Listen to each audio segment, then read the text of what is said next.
There's so many cool things you get to do in human resources that every day is different, and it's such a diverse field. A lot of our students are working, and so this program allows them to continue to work and be able to pay rent and put food on the table and spend time with their families and still go to school and further their education and pursue a new career field. We lock in the same night each week. So students know for 2 years they can get their daycare lined up or their whatever life happens. You know, I have students who are coming to class from their office because they're still working, right? It's kind of, for me, the best of both worlds. It's got the online, the virtual piece, but it's got this face-to-face piece, and they can do it from home.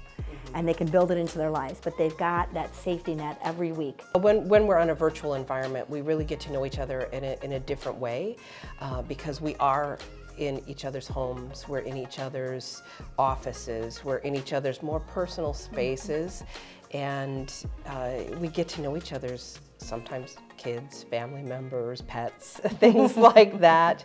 And so it lets us get to know each other on maybe a little bit of a deeper level than we do in other types of classes. I feel like it goes both ways, that they also see us in our environments, right? And they get to know us on a fairly personal level too. And I think it really helps build that connection.